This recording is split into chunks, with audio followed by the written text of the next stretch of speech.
আপনাদের উদ্দেশ্যে দু একটু কথা বলবেন। বিসমিল্লাহির রহমানির রহিম। উপস্থিত হাজিরান মজলিস, আজ অত্যন্ত ভারাক্রান্ত হৃদয়ে কথা বলতে হচ্ছে। গতকাল আমরা রুহিত চাচার জানাজার সময় এই শামসুল হক সুমন এই চাচার জানাজা পড়েছে। আমাদের জীবন কত ছোট আপনারা একবার চিন্তা করে দেখেন। সুমনরা তারা 5 ভাই, সবার ছোট সুমন। হুজুর একটু আগেই বলেছিলেন যে আসার সময় সিরিয়াল আছে, যাওয়ার সিরিয়াল নেই। সবার পরে আসছে, কিন্তু সবার আগে সুমন সবাইকে ছেড়ে চলে গেছে। ভাই খান্দেন না তো আপনি এখন আমাদের এই মনে মনে দোয়া করতে থাকেন। সুন্দর পৃথিবীতে আমরা কেউই থাকবো না, হারাইছি তো হারাইছি। আমাদের সবাইকে ছেড়ে চলে যেতে হবে। সুমনের যে অবদান আমরা সবাই জানি। সুমন একজন সম্ভাবনাময় ছেলে ছিল। তার যে হাতের যশ, সে যদি জানতো তার হাতের সৃষ্টিতে তার মৃত্যু হবে, তাহলে আমার মনে হয় সে কখনোই সেই আইপিএস তৈরি করতো না।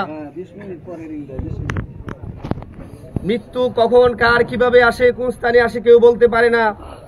যদি সে জানতো তার আইপিএস দ্বারা সে মৃত্যুবরণ করবে, তাহলে এদিন জানাজা পড়ে সে কখনোই দুবহরা যেত না।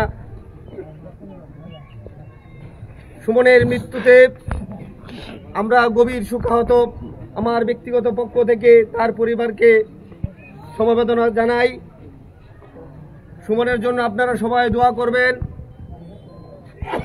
সুমনের দ্বারা যদি কেউ কষ্ট পেয়ে থাকেন, তার যদি ভুলভ্রান্তি হয়, আপনারা খুব সুন্দর দৃষ্টিতে দেখবেন।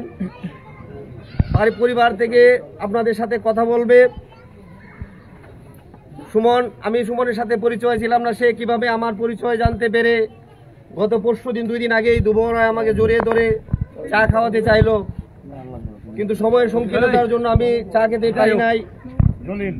সুমন বলেছিল যে ভাই আপনার নাম শুনেছি, আপনি ভালো মানুষ, কিন্তু আমি জানি সুমন প্রত্যেকটা মানুষের সাথে যখন 2 দিন পর আজকে কথা হয়েছে, সুমনের ব্যাপারে কেউ কোনো সময় একটা নেগেটিভ কথা বলে নাই। কারোর সাথে ঝগড়া হয়েছে এমন একটা কেউ বলে নাই যে সুমন খারাপ ব্যবহার করেছে।